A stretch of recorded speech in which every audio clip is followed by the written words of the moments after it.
दोस्तों, ये कहानी एक ऐसी मालकिन की है जो अपने नौकर की दीवानी हो जाती है और उससे भटाभट भटाभट भटाभट करने के लिए बावली हो जाती है। यहाँ तक कि वो जंगल में, बारिश में, पानी में भटाभट भटाभट भटाभट करती रहती है। तो चलिए देखते हैं मालकिन और नौकर के गजब कारनामों को। और हाँ, वीडियो को लाइक और कमेंट करके जरूर बताना कैसी लगी। कहानी की शुरुआत में हम दो लौंडियों को देखते हैं जो पैदाइशी 21 दूनी 62 होती हैं, जिनके नाम है दूध की थैली और मठे की थैली। और इन दोनों को वाइब्रेटर का ज्यादा ही चस्का चढ़ा होता है। और इसी बीच दूध की थैली एक फौजी को पटा लेती है और उससे शादी कर लेती है, जिसका नाम है लुलू सेठ। और आज रात तो दबा के पिलम पिलाई होनी थी, क्योंकि हमारे लुलू सेठ की सुहागरात है, जिसे इंग्लिश में कहते हैं नुप्टियल नाइट। लुलू सेठ का लुलू हो गया टाइट, दूध की रानी से हो गई फाइट। इससे पहले लुलू सेठ फाइटिंग कर पाता, उसे युद्ध में लड़ने के लिए भेज दिया जाता है, जहाँ वो दूध की थैली के बारे में सोच सोच कर बेचारा लूला हो जाता है, यानी कि ब्लास्ट में वो घायल हो जाता है। अब वहीं घर पर दूध की थैली मलाई का स्वाद चखने के लिए लुलू सेठ के घर आने का वेट कर रही थी। आज तो जम के भटाभट भटाभट करूंगी। लेकिन जब लुलू सेठ घर पर आता है तो उसकी लुगाई को पता चलता है कि लुलू सेठ का कमर से नीचे तक का हिस्सा पैरालाइज हो गया है, यानी कि वो लूला हो गया है। और उसका हैंड पंप भी लूला हो गया है, जो अब कभी भी उछाल नहीं मारेगा। ये देख दूध की थैली फटी की फटी रह जाती है। अब मेरे कुएं से पानी की खुदाई कौन करेगा,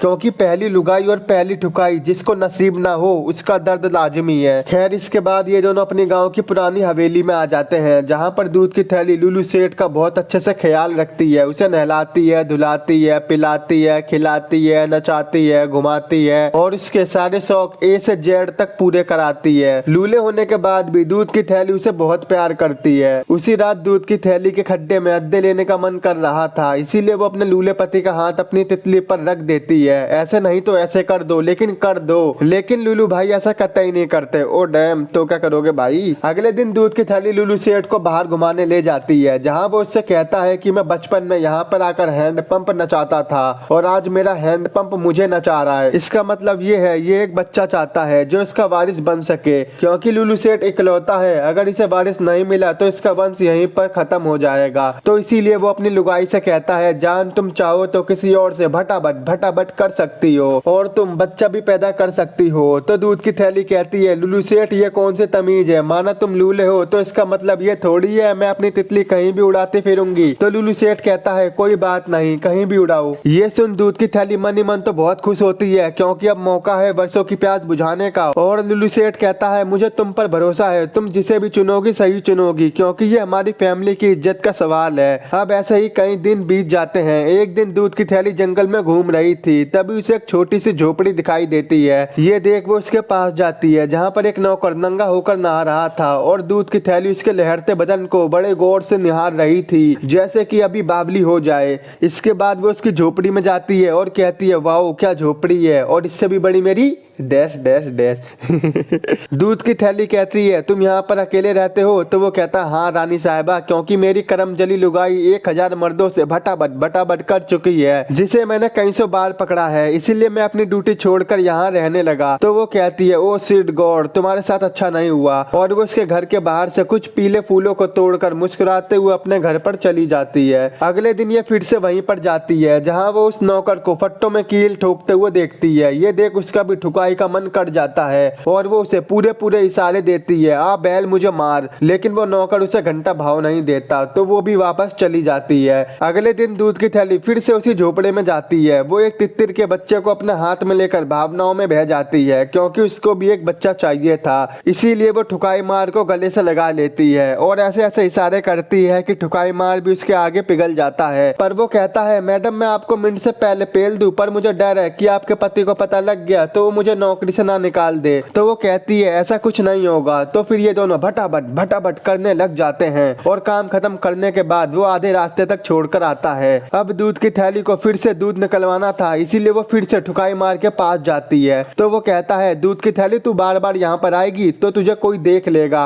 और मेरे में छेद कर देगा। तो वो कहती है, बस निकल गई हवा। तो वो कहता है, ना अटके से ना फटके से, फाड़ दूंगा झटके से। तो वो कहती है, अच्छा आजा फिर। ओ भाई, ये दोनों फिर से भटाभट भटाभट करने लगते हैं। लेकिन आज दूध की थैली ज्यादा खुश नहीं थी, क्योंकि ठुकाई मार ने उसे टाइम से पहले नहीं दिया। अब तो दूध की थैली का ये डेली का हो जाता है। वो रोज जंगल में जाकर खुलेआम भटाभट भटाभट करने लगी थी और अब ये बहुत खुश होती है और धीरे धीरे दूध की थैली को ठुकाई मार से तगड़ा वाला प्यार हो जाता है। एक दिन दूध की थैली को पता चलता है कि वो प्रेग्नेंट हो गई है। ये सब जानकर उसकी फटके 64 हो जाती है। इसीलिए वो अगले दिन लुलू सेठ से कहती है, मैं थोड़े दिनों के लिए अपने घर पर जा रही हूँ, जिससे लूले को लगे कि मैंने अपनी नौकर से नहीं लंदन के अमीरों से उड़वाई है। ये सुनकर लूला बहुत खुश हो जाता है, क्योंकि उसे लग रहा था दूध की थैली किसी और से बच्चा पैदा करवाने वाली बात मान गई है। और ये बात दूध की थैली ठुकाई मार को भी बताती है कि मैं तुम्हारे बच्चे की माँ बनने वाली हूँ, और इस बात को अपने लूले पति से छुपाने के लिए कुछ दिनों तक अपने घर पर जा रही हूँ, ताकि उसे लगे ये बच्चा किसी लंदन के अमीर आदमी ने किया है। अगर उसे पता चल गया कि मैंने ये बच्चा किसी नौकर से करवाया है तो वो तुम्हें नौकरी से निकाल देगा और इसके परिवार की बहुत बदनामी होगी। ये सुन ठुकाई मार को गुस्सा आ जाता है। वो कहता है, साड़ी तू इसीलिए मेरे पास आई थी जिससे तू बच्चा पैदा करवा सके, सही इस्तेमाल किया तूने मेरा पैंचो।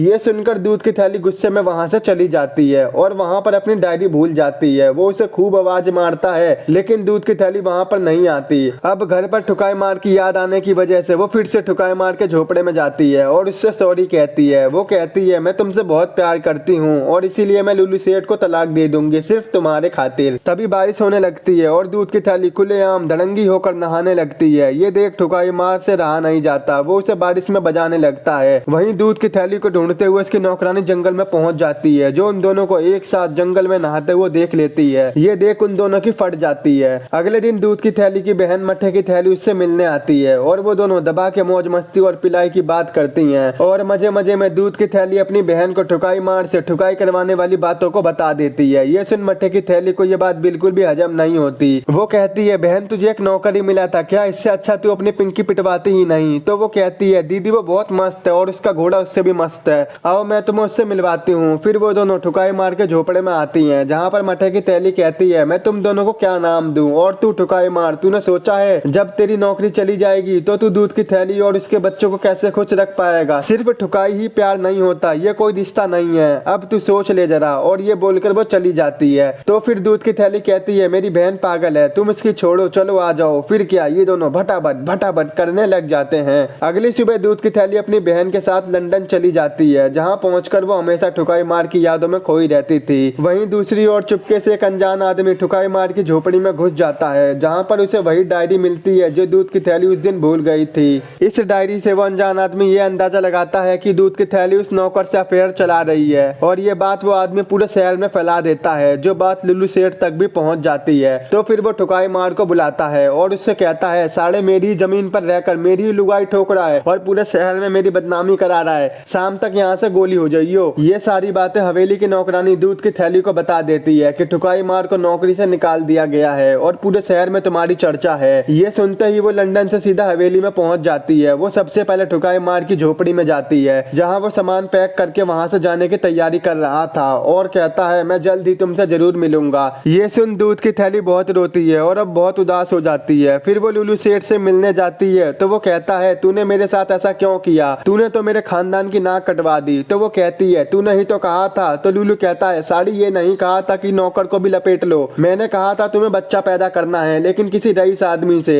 लेकिन तुमने तो नौकर को ही लपेट दिया। तो वो कहती है, हाँ हाँ चल ठीक है, तलाक दे दे फिर। ये बोलकर वो वापस लंदन चली जाती है, जहाँ वो ठुकाई मार की यादों में खोई रहती थी और वहाँ के लोग उसे घूरते रहते थे, ये देखो ये रही इज्जत लुटारू। कुछ महीनों बाद जब दूध की थैली अपनी बहन के साथ बैठी हुई थी, तब उसे एक लेटर मिलता है जो ठुकाई मार का था, जिसे उसने ढूंढ लिया था और अब ठुकाई मार अमीर हो गया था। वो सीधा दूध की थैली से मिलने आता है और ये दोनों मिलकर बहुत खुश होते हैं। यहीं पर इस मूवी का एंड हो जाता है। अगर आपको मेरा एक्सप्लेन पसंद आया हो तो हमारे चैनल को सब्सक्राइब, वीडियो को लाइक और शेयर जरूर कर देना। तो मिलते हैं आपसे ऐसी नेक्स्ट वीडियो में।